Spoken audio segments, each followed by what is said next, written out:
अगर समाजवादी पार्टी सत्ता में आती है तो बुंदेलखंड के इन तमाम जिलों के लिए सपा का क्या रोड प्लान है? कोई है रोड प्लान? बुंदेलखंड तो आप नहीं बनाएंगे, ये कह चुके हैं। ये यहाँ की गरीब जनता को 300 यूनिट बिजली फ्री देंगे। किसान के लिए जो लाइट की व्यवस्था और पानी की वो व्यवस्था करेंगे। अरे बहनों के लिए हमने तो महिला समाजवादी महिला समाजवादी पेंशन दी थी, उन बहनों को 18,000 रुपए साल के देंगे। ये सब बातें देखिए, बसपा के कार्यकर्ता आप पर भरोसा नहीं कर रहे। पैसे के जब इनकी सरकार थी तो पैसा देने के बाद भी बिजली नहीं मिली। आज हम लोग एक प्लांट नहीं लगा पाए पावर का। सवाल आदरणीय इनके मुख्यमंत्री जी एक पावर का प्लांट नहीं लगा पाए। जी जी, मेरा सवाल आदरणीय शुक्ला जी से है। स्वागत है। आप जीरो टॉलरेंस की बात करते हैं, बहुत अच्छा है, सारे हिंदुस्तानी आपका स्वागत करते हैं, लेकिन इसका जवाब कब मिलेगा? 5,000 का इंजेक्शन, रेमडेसिविर इंजेक्शन 1.5 लाख रुपए में जब बिक रहा था, जब आपके नेता कहाँ थे? जब किसान मारे जा रहे थे तब आप लोग कहाँ पे थे?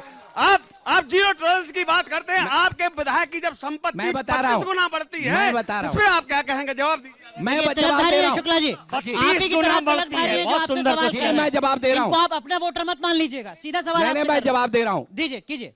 सारे विश्व के अंदर इस त्रासदी ने सबको घुटने के बल बैठा दिया, लेकिन ये अकेला हिंदुस्तान है जो गर्व के साथ खड़ा है और दुनिया में सबसे कम मौतें यहाँ हुई। ठीक है, बात ठीक है। दूसरी बात, प्रतिरोध तो लगते ही रहेंगे, मगर मेन मुद्दा आता है युवाओं के रोजगार का।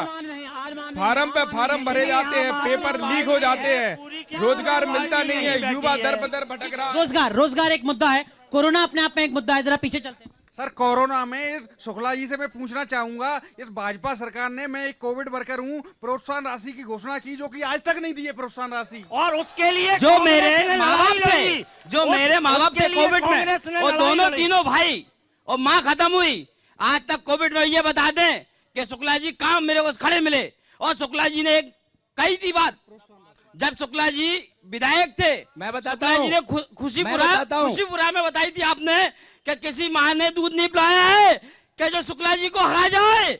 आज क्यों हारे आप?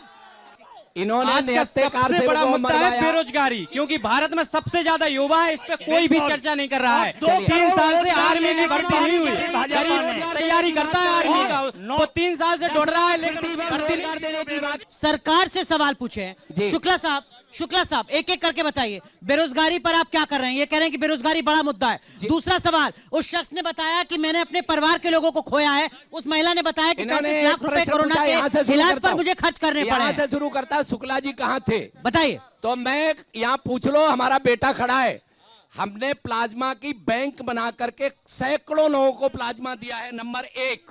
दूसरे, वहां पर जितने भी हमारे बैरियर्स हैं, जो बाहर से लोग, लाखों लोग आए, उन सब की व्यवस्था करने के लिए पूरी भारतीय जनता पार्टी का एक एक कार्यकर्ता वहां खड़ा हुआ था। भारतीय जनता पार्टी के कारण ही सारे जो है मजदूर पैदल आए। अरे यहाँ झूठ है, पूरी बसें लगी हुई थी, लोगों ने सारी बसों से हमने उनके स्थानों तक पहुंचाया। ठीक है, अलावा खाने पीने की पूरी व्यवस्था थी। लेकिन कश्यप साहब, सारी प्रेस ने बीजेपी के बड़े नेता कहते हैं कि जब बीजेपी और उनकी सरकार कोरोना में मदद के लिए आगे आ रही थी, तब अखिलेश यादव कहां थे? सपा के नेता कहां थे? यहाँ बताओ, यहाँ बताए कोई एक का नाम बता दो, एक का। कोविड में जाके लोगों की मदद। शुक्ला जी सुन लीजिए, चलते खत्म हो गए। इसी कोविड में इनकी एक गलत निर्णय ने देश को बर्बाद कर दिया।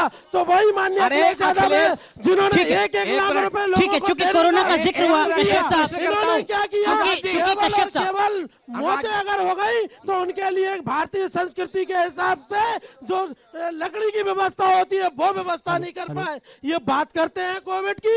मुझे बता दीजिए, अखिलेश यादव ने वैक्सीन लगवा ली है? अखिलेश यादव ने वैक्सीन लगवा ली है? राष्ट्रीय अध्यक्ष जी ने अखिलेश यादव ने वैक्सीन लगवा ली है? पूरे देश के गरीबों को का जवाब क्या है? बोलो। ठीक है, पूरे देश के गरीबों को वैक्सीन लग जाएगी। जब अंतिम वैक्सीन होगी तो अखिलेश यादव, अरे लगा ली उन्होंने, लगा चुके, तुम्हें यही जानकारी नहीं है। डॉक्टर सुनील तिवारी साहब, शुक्ला साहब, ये जानकारी शुक्ला साहब, एक एक जानकारी नहीं बताओ। शुक्ला साहब, तिवारी साहब, बीजेपी तो कह रही है कि देखिए डबल इंजन की सरकार है, अगर आप राज्य में भी हमें ले आएंगे तो केंद्र में भी हम हैं, हम बुंदेलखंड को भी बदलेंगे, हम उत्तर प्रदेश को भी बदलेंगे। आप खुद को कहां पा रहे हैं? कांग्रेस पार्टी कहां खड़ी है? डबल इंजन तो मौजूदा वक्त में है नहीं, केंद्र राज्य में एक इंजन कहीं आ पा रहा है? यह लड़ाई चौथे पांचवें नंबर की है। देखिए, एक इंजन का जो फ्यूल है, एक इंजन का जो फ्यूल है वो डबल इंजन में जा रहा है, और वो फ्यूल है भ्रष्टाचार का। किसान जो चीज मांगते नहीं है वो चीज उन्हें दी जा रही, 3 काले कानून दिए जा रहे थे, और जो वो मांगते हैं, खाद मांगते हैं, ललितपुर में खाद की लाइन में लगे हुए किसानों की मौत हो जाती है, और जो सब्सिडी के उपकरण मांगते हैं उन वो व्यवस्था नहीं करती, जो सिंचाई के साधन मांगते हैं वो व्यवस्था आप करें करप्शन बड़ा मुद्दा है। डीजल मांगते कुशवाहा हैं साहब, वो व्यवस्था ठीक है, नहीं ठीक है, करती। ठीक है, ठीक है, एक एक करके कुशवाहा साहब, बीएसपी अगर सत्ता में आती है तो बुंदेलखंड के लिए क्या करेंगे? बीएसपी सत्ता में आती है तो सबको रोजगार देने का काम करेगी। जो यहां से बुंदेलखंड से पलायन होता है, बीएसपी की सरकार में भी पलायन को रोका गया था। बहन जी की सरकार में सबके विकास की बात करती हैं। बहन जी ने सबको आवास दिए थे, बहन जी ने नौकरी देने का काम किया है। जो आज भारतीय जनता पार्टी की सरकार रेल बेच रही है, हवाई अड्डा बेच रही है, जब सारे के सारे ठीक है बेच देगी तो रोजगार कहां से मिलेगा? आम आदमी पार्टी का कोई प्लान है यूपी को लेकर? कोई घोषणा पत्र आपने जारी किया है क्या? हमारे लिए गारंटी कार्ड दिया है पार्टी ने। क्या है इसमें खास बात बताइए जरा, दो बड़ी बातें बताइए। 300 यूनिट बिजली फ्री, वो तो ये भी दे रहे हैं। वो नकल कर रहे हैं केजरीवाल जी की, क्योंकि दिल्ली में हो रहा है, सारे लोग नकल कर रहे हैं। महिलाओं को सम्मान, 1000 भत्ता, 5000 भत्ता युवा बेरोजगारों के लिए, और प्रतिवर्ष 10 लाख नौकरी देने का वादा, किसानों के बिल माफ। हम लोगों की बुंदेलखंड वालों की स्थिति बड़ी खराब है। एक यहाँ के ईश्वरी ने लिखा है कि पड़ गए बेईमानन की बातन, कछु लगो नहीं हाथन, और ईश्वर का हाथ पावन पे पत्थर पटके अपने हाथन। तो हमने तो अपने हाथ से पटक लेते। भाजपा ने कहा हम बुंदेलखंड बनाएंगे, हमने 4 यूपी की, 4 एमपी की, 8 सांसद डाल दिए उनकी झोली में। फिर हमने 19 विधायक के 19 डाल दिए कि आप बनाते हो, आप छोटे राज्य के समर्थक हो, तो बुंदेलखंड हो सकता है भूल गए हो, मोदी जी भूल जाते, इस तीसरे सत्र में कर दे। हम तो बड़े आशावादी हैं, हम फिर भी आशावादी हैं कि भाजपा को अगर उनकी बात में दम है तो अब बनाएंगे बुंदेलखंड। हम विश्वास करते रहेंगे। देश में ये भरोसा अभी भी आप पर कर रहे हैं शुक्ला साहब। ये अलग बात है कि आप गोलमोल जवाब दे रहे हैं, आपका जवाब गोलमोल था। शिवराज सिंह चौहान और योगी आदित्यनाथ के रहते हुए, नरेंद्र मोदी के रहते हुए अगर आप बुंदेलखंड नहीं बना पाए तो कब बनाएंगे, ये सवाल है। मैं ये कह रहा हूँ, सीधा सीधा जवाब सर, इधर उधर की बात नहीं। सीधा जवाब ये, इन्हें आज भी हमारे ऊपर विश्वास है, इसका मतलब है कि हम विश्वास के योग्य हैं। ठीक है, कुछ सवाल नहीं है अनुराग जी, जैसा कि बिजली की बात नहीं की है। इन्होंने अभी और बातें हुई, इन्होंने बुंदेलखंड की बात की। हम राष्ट्रवादी हैं, हम राष्ट्र की बात करते हैं। जो पार्टी राष्ट्र के विषय में सोचती है, इतने बड़े बड़े फैसले लिए, 500,000 साल के बाद राम मंदिर का निर्माण कर पाना, जिन्होंने 70 साल राज किया, उन्होंने क्या किया? 370 हटाया। देश के विषय में जो सोचता है हम उसकी बात करेंगे। उत्तर प्रदेश के अकेले हम नहीं है, हम पूरे राष्ट्र के, पूरे देश के व्यक्ति हैं, और उसकी जिम्मेदारी हम लेते हैं। हम भारतीय जनता पार्टी। एक मिनट दे दीजिए। देखिए, बाबा जी तो मठ में बैठे हैं और कहते हैं कि महिलाओं का सम्मान उत्तर प्रदेश में, कहाँ महिलाओं का सम्मान है? कहीं साड़ी खींच रही है, वे पूजा करके घंटी बजा रहे हैं। अरे मैं पूछती हूँ कि महिलाओं का सम्मान में अब समाजवादी पार्टी मैदान में, समाजवादी पार्टी का सम्मान, महिला का जितना सम्मान समाजवादी पार्टी में है वो कहीं नहीं है। आप लोग इतिहास उठाएं। ठीक है, लेकिन जब मुलायम सिंह यादव कहते थे बच्चे हैं, गलतियां हो जाती हैं, तब आप क्या कहती थी? ऐसे विवादित बयान इसीलिए दीपमाला कुशवाहा छोड़ के चली गई। ऐसा उन्होंने, उसका बहुत सम्मान हुआ, इसलिए अंतर दीपमाला होता है, कुशवाहा छोड़ के बच्चों चली से गई। गलतियां नहीं होती है, लेकिन हर बात में उन्होंने महिलाओं को आप ठीक है, थोड़ा आप भी गूगल कीजिएगा। एक आप लोग भाजपा के लोग लॉ एंड ऑर्डर की बात करते हैं। अभी आप आज का अखबार पढ़िए, आज का अखबार पढ़िए, उसमें एक सोनी समाज के व्यापारी के घर में घुस के लूट हुई, उसके पति को मार दिया गया, महिला अभी भी अस्पताल में भर्ती है।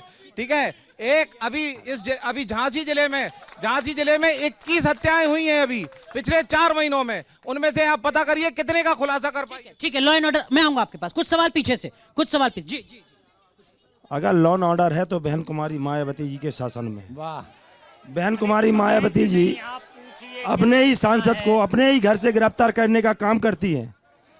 अगर विकास का दूसरा नाम है तो बहन कुमारी मायावती जी है। अगर काम करती हैं तो विकास का काम बहन कुमारी मायावती जी करती हैं। आज आप देख लीजिए, कोई लॉ एंड ऑर्डर नहीं है, जहां चाहे वो आज महिला सुरक्षित है तो बहुजन समाज पार्टी में सुरक्षित थी, आप भी सुरक्षित नहीं है। मैं तो समाजवादी पार्टी से पूछना चाहता हूं कि अगर ये कहते हैं कि महिलाओं का सम्मान है, तो अपर्णा यादव जी भाजपा में हैं और स्वामी प्रसाद मौर्य जी की पुत्री वो भी भाजपा में है, तो सम्मान कहाँ है, ये सब दिखाई दे रहा है। ठीक है, ठीक है, एक जिनके सवाल हो चुके हैं उनके सवाल नहीं, जिनके सवाल हो चुके हैं उनके सवाल नहीं। आइए। सर, मैं ये कहना चाहता हूं कि बीजेपी ने झांसी में डिफेंस कॉरिडोर दिया है, रेल कोच फैक्ट्री दी है, और यहाँ बहुत सारे काम हुए हैं रोजगार के लिए। जिनके सवाल हो चुके हैं, एक सवाल मैं शुक्ला जी से पूछना चाहूंगा कि भारतीय जनता पार्टी ने 15 लाख रुपए देने का वादा किया था, वो पैसे कब दे रहे हैं आप हमें? ठीक है, सवाल।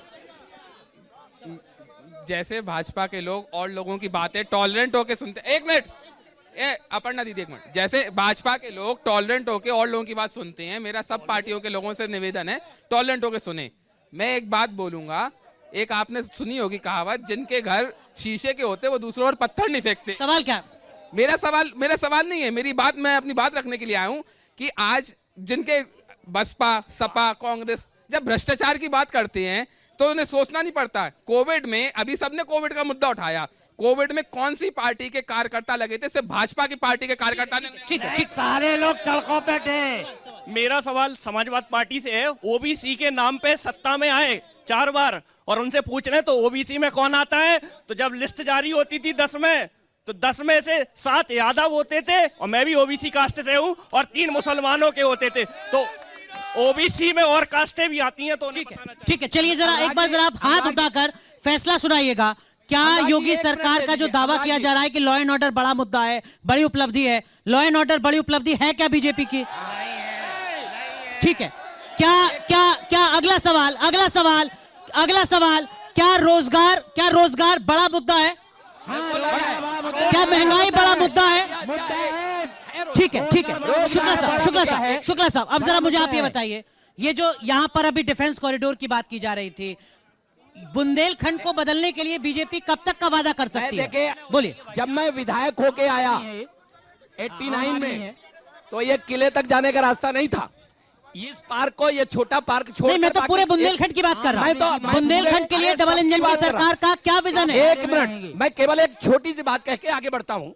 मैं ये कह रहा हूँ, केवल 24 MLD पानी था झांसी में, 75 MLD पानी की जरूरत थी। ये पानी नहीं पिला पाया इतने वर्षों में। ट्रेन चलती थी सर, इससे ज्यादा अफसोस की बात क्या होगी? अरे भैया, वाटर ट्रेन। जी, और इसके बाद पचकुइया पर मेला लगता था और वहां पर जितने FIR होते थे 75% केवल पानी पे होते थे, मर्डर हुए।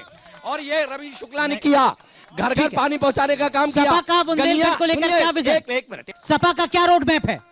लोगों की उम्मीद और भरोसा है समाजवादी पार्टी में, और लोग आज बड़ी उम्मीद से देख रहे हैं, क्योंकि भारतीय जनता पार्टी ने बुंदेलखंड क्या पूरे उत्तर प्रदेश और देश में कुछ नहीं दिया। 19 में से कितनी सीटें जीत रही है सपा इस बार? निश्चित रूप से हम लोग 19 में 19 सीटें जीतने जा रहे हैं। ठीक है, तिवारी साहब, कांग्रेस का कोई विजन डॉक्यूमेंट है क्या बुंदेलखंड के लिए? बुंदेलखंड के लिए कांग्रेस का विजन डॉक्यूमेंट ये है कि बुंदेलखंड के हर घर में पानी होगा, स्वास्थ्य की व्यवस्था होगी, शिक्षा की व्यवस्था होगी, और लड़कियों को विशेष सम्मान दिया जाएगा।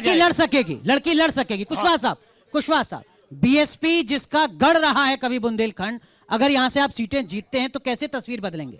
क्या पानी के लिए ट्रेन चलेगी अब भी? बुंदेलखंड में जो बहन जी की सरकार आएगी, बहन जी कहती नहीं है, करती है। अगर यहाँ 19 की 19 सीटें हम जीतेंगे, नीलामी होगी। बहुजन समाज ने और बुंदेलखंड की जनता देख चुकी है, कांग्रेस की सरकार देख चुकी है, भारतीय जनता पार्टी की सरकार देख चुकी है, समाजवादी पार्टी की सरकार देख चुकी है, और बहन जी की सरकार देख चुकी है कि बहन जी की सरकार में सबका विकास होता है, गुंडागिर्दी बंद हो जाती है। गुंडा या तो बलात्कार और रात के भास्कर साहब जरा एक बार लोगों को बता दीजिए, जरा एक बार लोगों को बता दीजिए, आम आदमी पार्टी को झांसी के लोग वोट क्यों दें? आपकी पार्टी को झांसी के लोग वोट क्यों दें? आम आदमी भाई साहब छोड़ नहीं, मेरी बात सुन लीजिए। आम आदमी पार्टी को लोग वोट इसलिए देंगे कि आम आदमी पार्टी एक ऐसी पार्टी है जिसके ऊपर कोई दाग नहीं लगा है। सारे दलों पर दाग लगे हुए हैं, भ्रष्टाचार से लेकर के घोटाले रखे दिखाएंगे आप हमको। तो कोई आरोप नहीं है, ये आपकी उपलब्धि है। ठीक है, एक कारोबारी यहाँ पर पार्टी साफ सुथरी है जी और ईमानदार है, जो कहती है वो कर रही है, आप इधर आ जाइए, जो कहती है वो कर रही है, इसलिए आम आदमी पार्टी को लोग सबसे वोट बड़ा देंगे। मुद्दा ये है कि आज से 5 साल पहले जो हम लोग माल बेचते थे तो मैं घर पे जाके पैसा दूंगा, और आज तक पैसे आए नहीं। और आज की डेट में हम लोग पैसे माल बेचते हैं, घर पे पैसा आ जाता है। और पुराने समय में 6 बजे डर लगता था कि पैसे घर चले जाए, कैसे जाएंगे। और आज क्या है, 10 बजे रात को भी थैला लेके चला, लुटते नहीं है। पुरानी सरकार में आज हमारी बहनें माता जी 33 लेके 12 बजे घूमती हैं, उस टाइम नहीं घूमती। ये बात हो गई। कुल मिलाकर भारतीय जनता पार्टी की तरफ से लॉ एंड ऑर्डर एक बड़ा मुद्दा बताया जा रहा है उपलब्धि के तौर पर। बुंदेलखंड को लेकर डिफेंस कॉरिडोर जैसे तमाम प्रोजेक्ट्स को गिनाया जा रहा है। वहीं सपा का अपना विजन है, कांग्रेस का अपना सपना है, अपना दावा है, और बीएसपी की तरफ से भी विकास का दावा किया जा रहा है। बहुत बहुत शुक्रिया झांसी के लोगों का। मैं चाहूंगा तालियों के साथ आप अभिवादन करें, शुक्रिया अदा करें अपने नेताओं का भी। जनता के एजेंडा में झांसी से आज के लिए बस इतना ही, लेकिन आप बने रहिए न्यूज नेशन के साथ, क्योंकि खबरों का सिलसिला यहां कभी नहीं थमता।